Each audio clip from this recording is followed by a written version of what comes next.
अब आगे देखिए आप हमारा नया शो बदलता महाराष्ट्र। महाराष्ट्र की धरती पर विकास की नई कहानियां, सरकारी योजनाओं से बदलता जनता का जीवन, सड़कें, शिक्षा, स्वास्थ्य से लेकर रोजगार तक हर वो खबरें जो आपको जानना जरूरी है। कहीं जाइए नहीं, आगे देखिए हमारा नया शो बदलता महाराष्ट्र।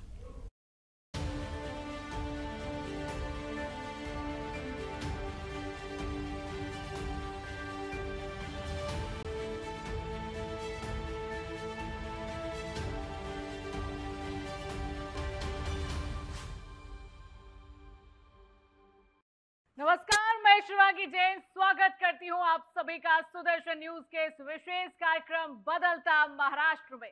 दिल्ली में जवाहरलाल नेहरू विश्वविद्यालय की कन्वेंशन सेंटर में महाराष्ट्र के मुख्यमंत्री देवेंद्र फडणवीस ने श्री छत्रपति शिवाजी महाराज सामरिक एवं रक्षा विशेष अध्यासन केंद्र और कुसुमाग्रज मराठी भाषा साहित्य एवं संस्कृति अध्यासन केंद्र का उद्घाटन किया। इस अवसर पर मुख्यमंत्री ने कहा कि भाषा ज्ञान का खजाना है और हमें अपनी मातृभाषा पर गर्व करते हुए अन्य भारतीय भाषाओं का भी आदर करना चाहिए।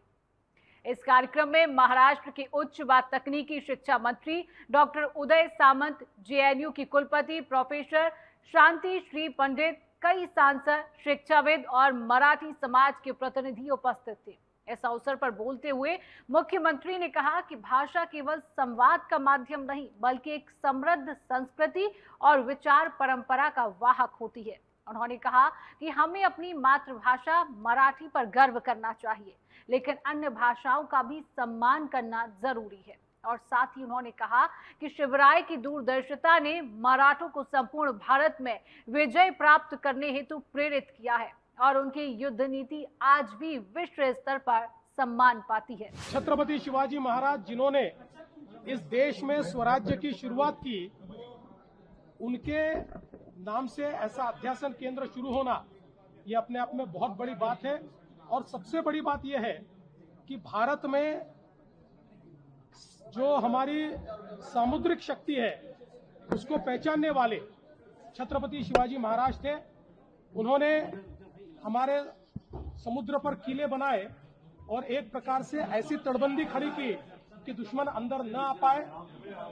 उनके जमाने में अंग्रेज या पोर्चुगीज यहाँ आने से डरते थे। बाद में इसी मार्ग से उन्होंने हमारे ऊपर एक प्रकार से आधिपत्य किया।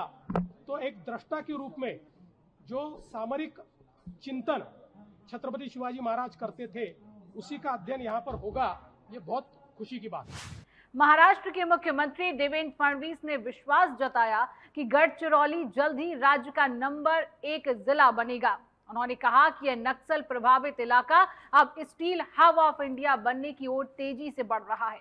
गढ़चिरौली के कोनसरी में Lloyds Metals and Energy Limited के कई औद्योगिक प्रोजेक्ट्स का उद्घाटन और भूमि पूजन हुआ है। इनमें 5 मिलियन टन की क्षमता वाला आयरन और ग्राइंडिंग प्लांट, 10 मिलियन टन की स्लरी पाइपलाइन, 4 मिलियन टन की पैलेट यूनिट और 4.5 मिलियन टन का इंटीग्रेटेड स्टील प्रोजेक्ट, 100 बेड का अस्पताल, सीबीएसई स्कूल और आवासीय परिसर शामिल है।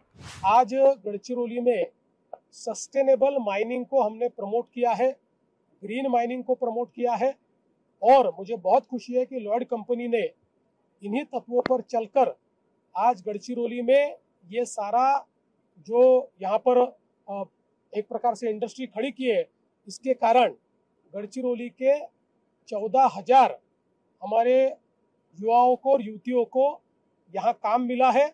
और अभी जो आज हमने भूमि पूजन किया है उसमें से 20,000 नए तरुण तरुणियों को यहाँ पर रोजगार मिलेगा।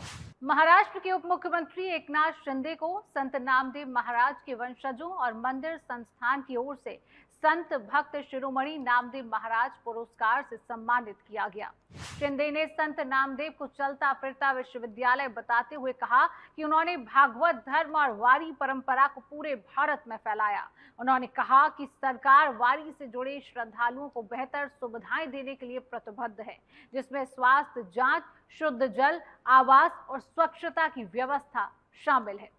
उप मुख्यमंत्री ने बताया कि तीर्थ क्षेत्रों के विकास के लिए अनुदान 2 करोड़ से बढ़ाकर 5 करोड़ अब किया गया है और वारकरी समाज के लिए स्वतंत्र महामंडल की स्थापना भी की जा रही है। महाराष्ट्रातले प्रत्येक तीर्थक्षेत्र असणाऱ्या मंदिराचा निधी आपल्या सरकारने 2 कोटीवरून 5 कोटी केला, कारण मंदिर हे संस्काराचं मुख्य केंद्र आहे। तिथून संस्कार, आचार, विचार देण्याचं काम होतं। आपल्या श्रद्धास्थान गोमातेला देखील आपल्या सरकारने राज्य मातेचा दर्जा दिला, हे देखील मी या ठिकाणी सांगतो।